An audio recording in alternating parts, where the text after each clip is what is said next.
Hello, my name is Sarah Lynn Wells, and I'm here today to talk about missing your mother or missing the nurturing care of a mother during life's big moments.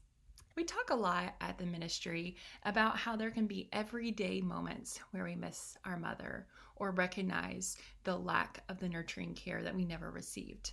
Sometimes it can hit you completely out of the blue. Maybe a certain song or sound or smell triggers this, and you can be thinking about something completely different, and all of a sudden you have this wave and intensity of grief.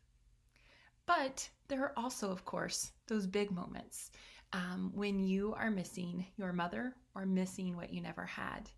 We often think about this at the end of the year. There's a lot of focus on all the events and excitement with family time at the end of the year between Thanksgiving and Christmas and different winter holidays that occur then. But for a lot of families that have young children, there's starting to be a time in May that is getting to be about just as busy. I've jokingly heard it referred to as May-cember, especially for families that have kids in school. There just seems to be so much going on that ends up being family focused around this time of the year.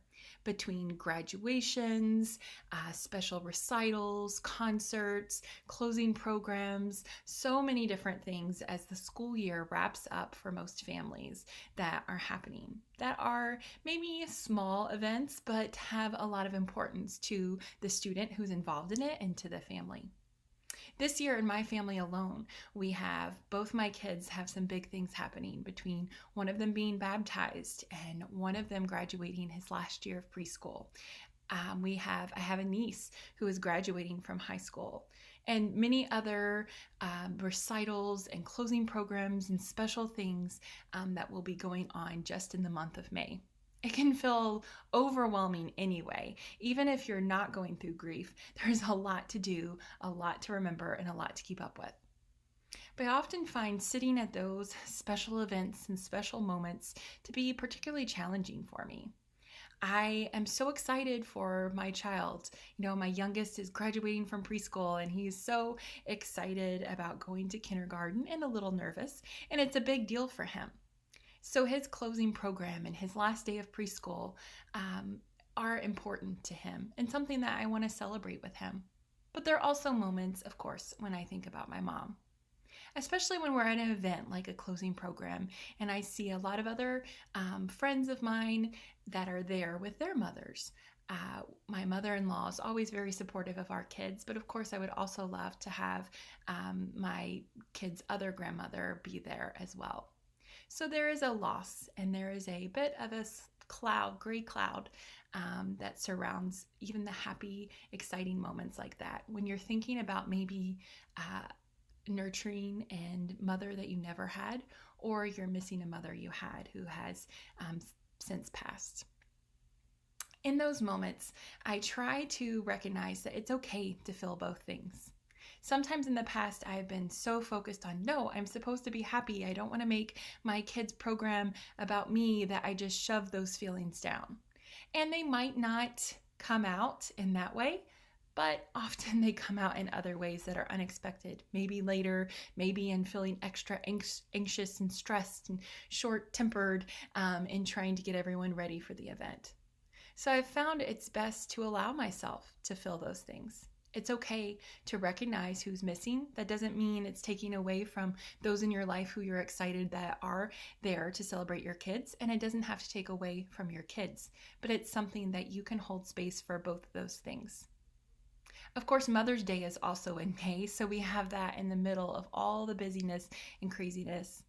I know many times I have felt torn between trying to be excited about my kids' homemade card that they are so excited to give me or their craft they made at school.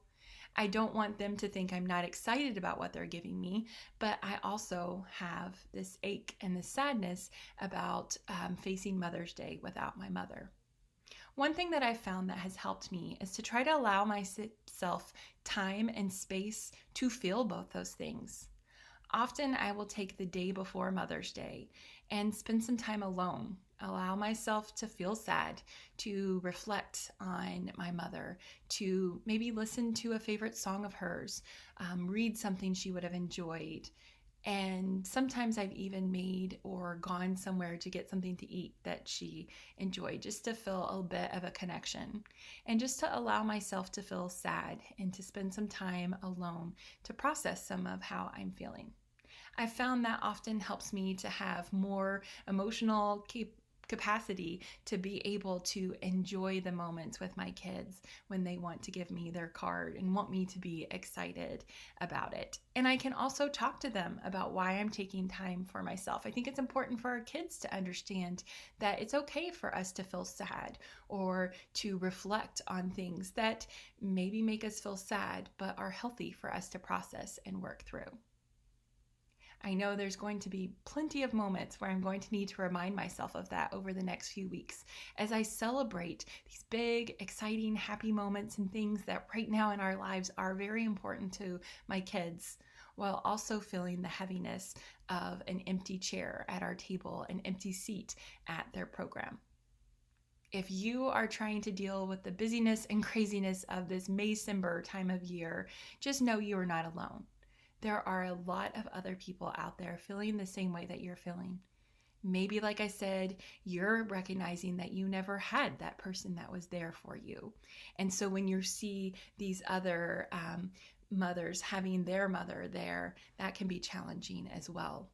So give yourself grace, give yourself space, and try. I know it's hard to find the time sometimes, but try to find time to be able to allow yourself to think about these things and process them. Like I said, they end up coming out in other ways, sometimes in very unexpected ways, if we just shove them down. Also know that the Motherless Daughters Ministry has so many women who get it. I know in so many groups and things that I've been a part of, it's been so comforting for someone else to be like, yes, that's what I've been thinking. I don't know anyone else who is going through this or who has said it that way.